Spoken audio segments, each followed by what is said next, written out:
Today I'm joined by Bob Zinga. He's the head of information security at Directly and also the information warfare commander for the U.S. Navy Reserve. He's kind of badass. But before we meet him, we got to listen to this. Welcome to AI Nerd, AI with Attitude, where I try to make things as unnerdy as possible. Enjoy learning today about the latest trending technology. But before we begin, please subscribe, hit the notifications button, give it a like, and drop a comment below.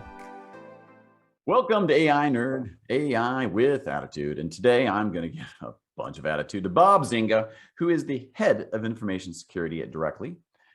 But he's also kind of a badass because he's the information warfare commander for the U.S. Navy Reserve. He may be a SEAL, we don't know. He may be a spy, we don't know. But what we do know is that he has joined me here today. Bob, how are you? Great. I can tell for sure I am not a SEAL. That's a very, very special cadre of sailors. But anyway, I'm very, very glad to be at them. That's what all spies say, that they're not a spy. And as a security guy, I bet you know how to pick. Can you know how to pick a lock? Can you pick a lock, manually pick a lock? I have learned how to do that, yes. Because physical security is actually part of information security. Oh, are you wanted in any countries? No. Burglary? Just asking. No, I mean, you just admitted you know how to pick a lock. When you become an information security professional, you kind of have to learn to do that.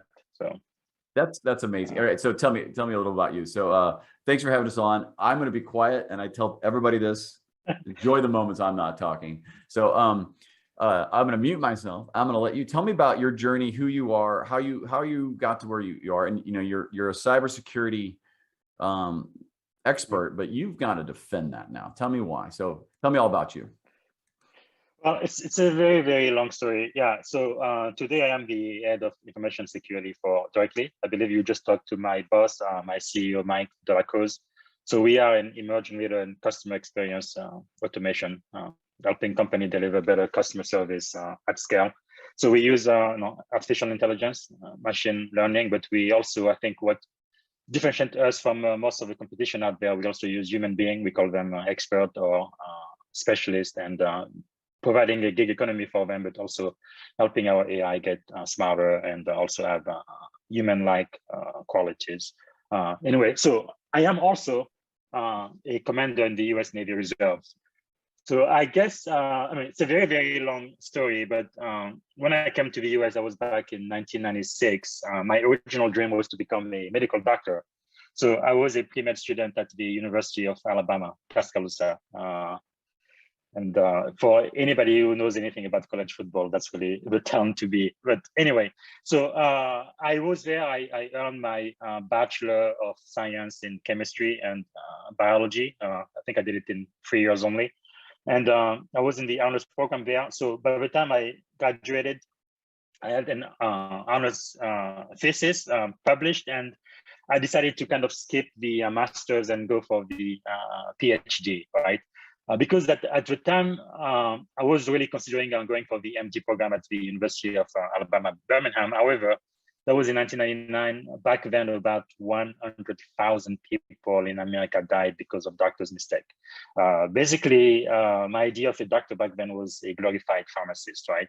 I remember being in the pre-med program. I used to be in the, what they called physician shadow program with the Honors Society for, was it Alpha Epsilon Delta for pre-med student.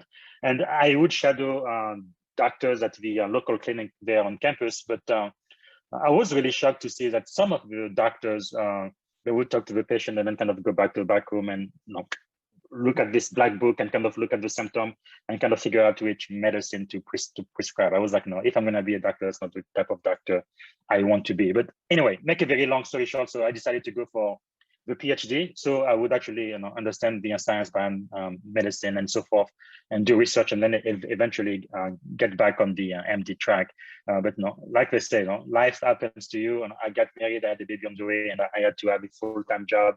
And being a poor doctoral student, I think I was making about $1,000 stipend every single month for my graduate student assistantship back then. That just wasn't cutting it. So I ended up working full-time in tech, and then I got good at it. And while I was working on my Microsoft certified system engineer certification back then, I decided to study the security track, and that's kind of where I fell in love with security. And I had an opportunity to do cybersecurity full-time in 2005, working for the CISO, the first CISO of the University of Alabama. And 20 years later, he is still there. Pretty amazing. But yeah, that is kind of how it started for me. So as far as my doctorate, I am what you would call the ABD, all but dissertation. So at some point in the future, I don't know if it's going to be possible, but if I want to be poor for another couple of years or so, I could probably finish my doctorate in microbiology. But anyway, doing security at the University of Alabama, I think maybe 5 years after I started, I had an offer from some crazy Californian folks who wanted to pretty much, more than double my salary for a great opportunity at the Defense Language Institute. So I couldn't say no to that. So I definitely took the offer, packed my bags, got my family, and we moved to the wild West. And we really never looked back. And from Monterey, I then moved to Silicon Valley in 2014. And I've been a part of a lot of high-tech companies, both private and public as well, like Groupon. And I also was a consultant, which was pretty cool. I had about a dozen customers, most of them small and medium sized, but a couple of big ones. So I was really exposed to a lot of technology, and it was a really great experience until directly made me an offer almost three years ago to join the team as the head of information security. I've definitely brought down the average IQ of this conversation. Sure. It seems like your real passion is to learn.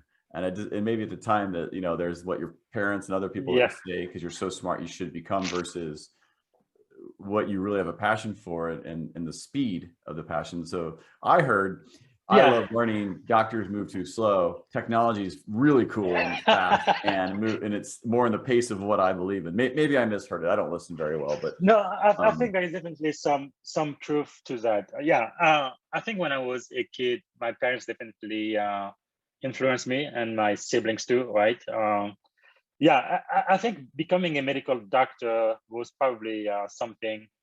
Although I think I kind of wanted to, but I think my mother wanted it more than I did. Let's just put it that way. But this is the funny thing, though. What I didn't mention is in 2004. So after 9/11, right? At the time, I was not a U.S. citizen or even a permanent resident of the U.S. yet. So I tried to join the military. I talked to everybody: the Navy, the Air Force, the Army, and the Marines. But I really liked the Navy, number one, and the Air Force, number two. But anyway, all of them said, no, can't join, right? You're not a citizen. You don't have your green card, so go back, Sam. Like the Terminator, I said, I'll be back. And even prior to that, when I was a student at UA, I tried to join the ROTC program. And part of the reason is because when I was 17 years old, I don't know where that came from, but I just knew in my heart, no matter what you did in the 21st century, you had to be good at three things. You had to become an expert in three specific areas. One is technology, because I felt like technology will just get more critical and integral to everything we do. Two, business. And number three, leadership. So you had to become a better leader. You had to understand the basics of business, and then also really be good at technology. Like even back then when I thought about becoming a medical doctor, well, I'm going to be a doctor and understand the science. That is great, but I still need to kind of have an handle on technology, because everything doctors do today, you have to have computers, right? All of the machine they use to do tests and so forth, that's all technology. And then you're also going to need, if you have your own practice, understand business and kind of try to make your practice profitable. So that was important. And then also being a leader, having a staff and being able to lead them in the vision of the company. But anyway, so part of those things I just instinctively knew I wanted to become better at was leadership. ROTC said no. And then again, after 9/11, I tried to join all four branches of the military. They all said no. And as soon as I became a permanent resident, that was in 2004, Then I went back to my recruiter. Okay, you said I needed to be a permanent resident. Now I am. So how do I join? And then they're like, okay, you do have a degree. Maybe you can become an officer. Oh, but you're not a citizen. You can't get the security clearance yet. So no, if you join, you have to be enlisted. I'm like, okay, let's do it. Let's get enlisted. And then the day after I became a U.S. citizen, that was in 2006. So 2 years later, I went back to the officer recruiter. Okay, you said I need to be a U.S. citizen in order to become an officer. Okay, I am a U.S. citizen now. How do I become an officer? And the process got started. It took about a year and a half or so, but I finally became an officer. And this past April, I finally achieved one of my lifetime dreams to become a senior officer in the military. So I was promoted to commander. Yeah. That's next is captain, then rear admiral, then admiral. Is that correct? Well, I'm not so sure about that. I've been in 17 years now, right? 3 more years I can retire. And I think my boss has told me I should retire. So we will see. We will see. You need to get because being in the military does impact all of your family, right? Your spouse and your children. It is not a one person thing. No, not telling how many birthdays and special occasions I have missed because of my commitment to the Navy. Well, I always tell people thanks for serving, because I never did, but I do appreciate the others that have. And I think coming up here in about 10 days or so, we have Cybersecurity Month, right, in November. No, actually, it's October. It's right now. Oh, it's right now. Yeah. So right National Cybersecurity Awareness Month. So, so what are your top 3 takeaways, or if you need 5, do 5 for companies any size? What are the musts they must do for cybersecurity? Well, I think the most important thing, I believe, is to have a person who is actually responsible for cybersecurity for the enterprise, right?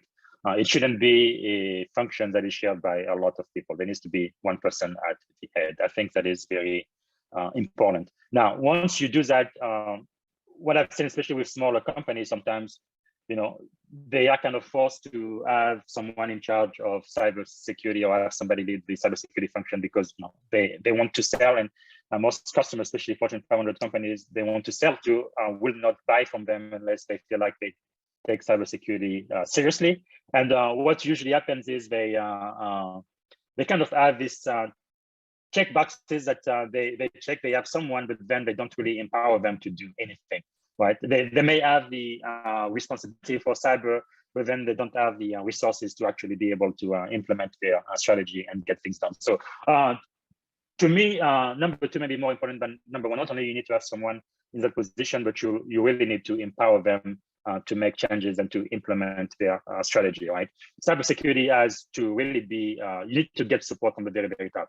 Senior management has to support the cybersecurity program. Otherwise, there is no reason to have it. The person in that role, man or woman, needs to have a voice, and we don't have to do everything they say, but you definitely have to listen to them and consult with them. They really need to have a seat at the table. I think that is very crucial.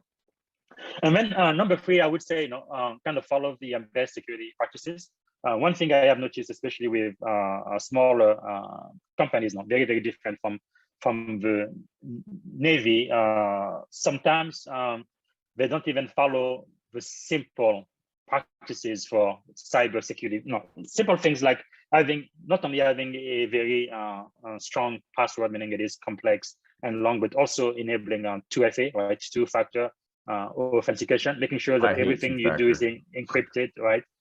But in the 21st century, you absolutely have to have it. Without it, chances are pretty high your account will get hacked, right? Because for most people, most consumers out there, the only thing between their critical information and the hacker is a simple password. And I must tell you, I've been tracking this closely since 2009.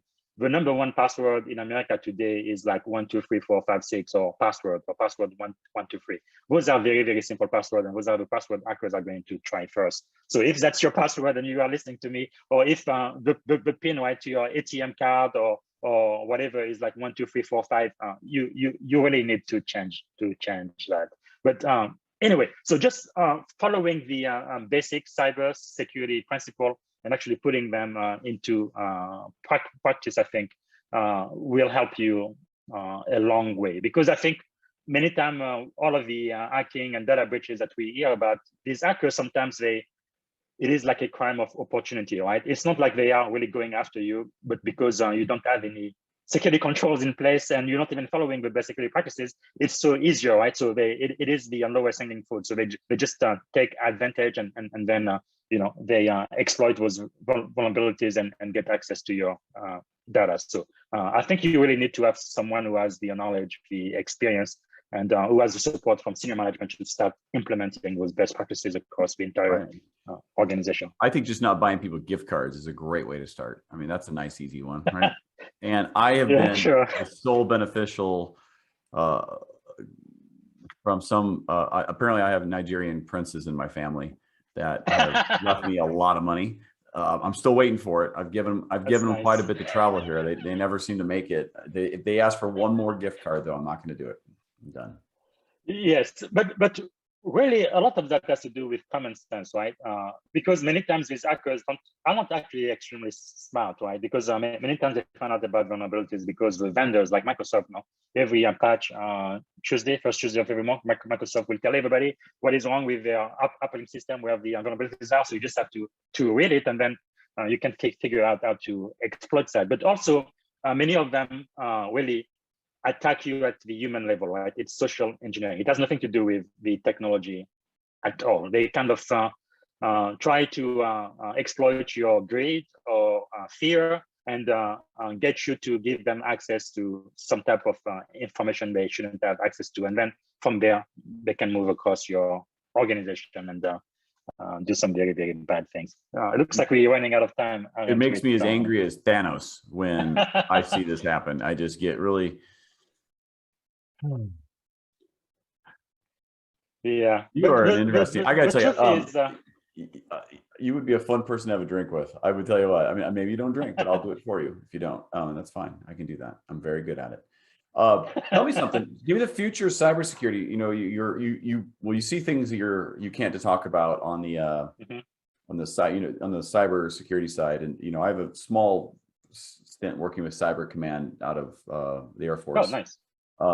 Not nearly to the level of you, but I've spent enough time in a skiff here and there to have a conversation. So those aside, those types of things, from the commercial side, and I'll tie it back to directly, you're passing a lot of information through chat.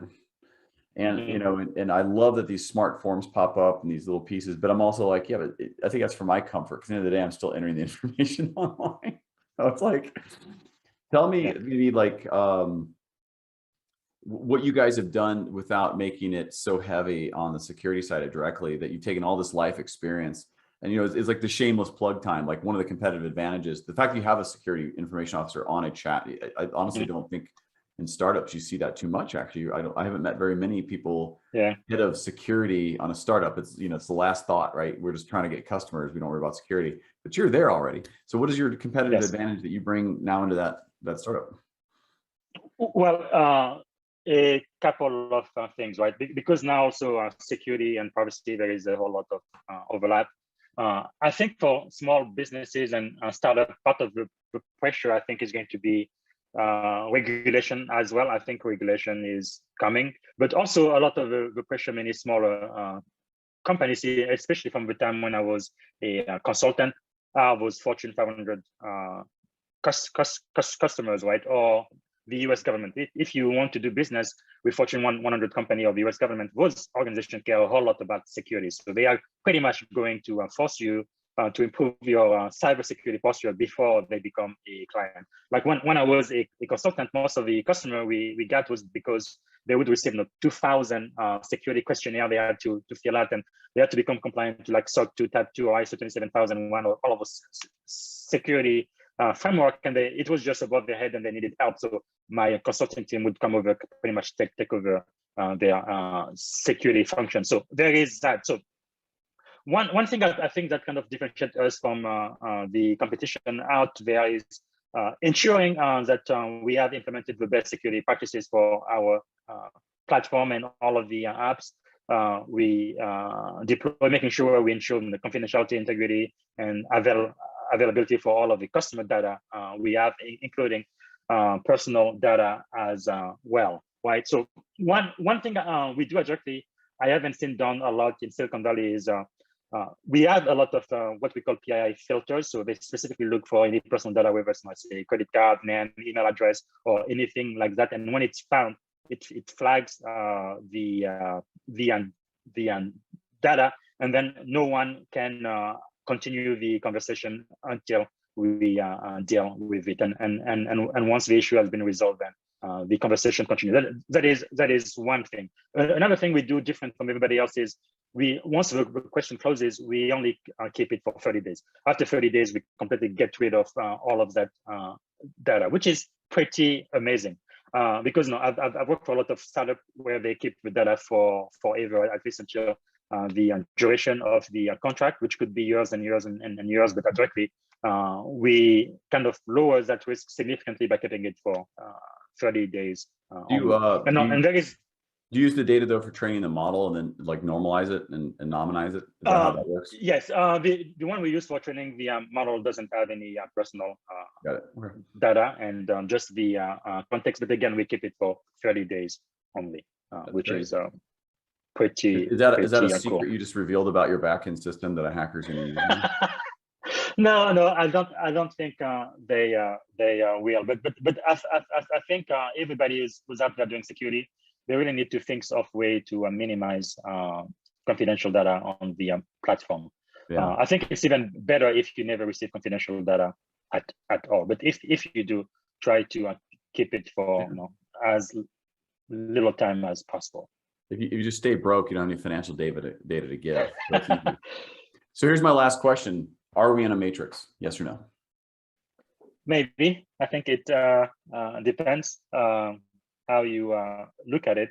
Well, you definitely are right now. Oh God, what happened? We are in the matrix. It's not even a maybe at this point.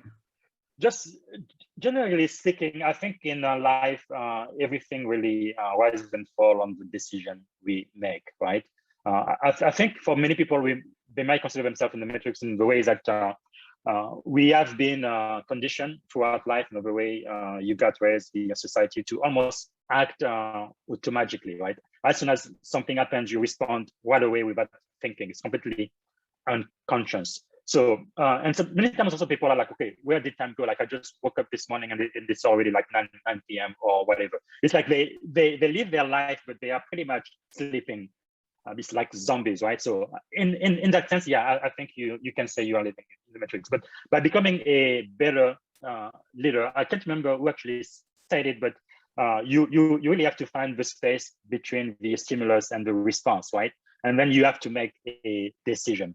And one question I ask myself often is, okay, what is the wisest response that is aligned to the person I would like to become? Not who I am now, but who I want to be. What is the best response to this stimulus? It's quite and by asking that question, I actually think, and I don't just automatically respond. And I think about my conviction, my core values, and the person I want to be, and then I come up with the wisest response for the scenario. I think it makes me better, and it helps me manage my time more. Like another question I ask myself is, what is the best use of my time right now, right? So I think as you become a better leader and you ask better questions and you think better, you feel better, and you respond better, I think you find your way out of the matrix. That's a really nice, once again, I'm further lowering the IQ of this conversation for sure. I love that response to take that moment. Now, I don't know if you learned that in the Navy, because you definitely don't want to interrupt a senior officer. They're chewing you out. So you're like, what is going to be the best response to the person they need me to be in the next 12 seconds? So maybe there's a learned push-up related behavior with that. I don't know, or running, little PT with that. Whatever horrible things you'd have to do if you said the wrong thing, for sure. But I got to tell you that's a great leadership trick that I'm going to just make my own and not give you any credit for. Just perfect leadership skills, just taking all the credit for it. But no, that's a great advice. What's the answer? It's almost like a fatherly answer. What's the answer I want to give you as opposed to the one I actually currently execute and believe in? So who do you need to become? So, absolutely. I think that's a great ending note. And I really appreciate the time. And we had a little time before and after these things to meet each other. And you're an incredibly interesting person. I hope to get to meet in person one day. Once this COVID thing becomes the next COVID thing, then we'll just worry about it then. But I really hope to get to meet you in person one day, and I truly appreciate the time. Thank you so much, Tom. I'm really glad I got to meet you virtually first in the Inform Technology Council platform. I think what you're doing is very important. Thanks again for having me and my CEO on today. I appreciate it. It means more to me than you can imagine. So thank you. Have a great day. I'll talk to you hopefully soon. I hope you enjoyed the video today. Thank you for listening, watching. Please subscribe, turn on notifications, hit that like button, and drop me a comment below. AI Nerd, AI with attitude.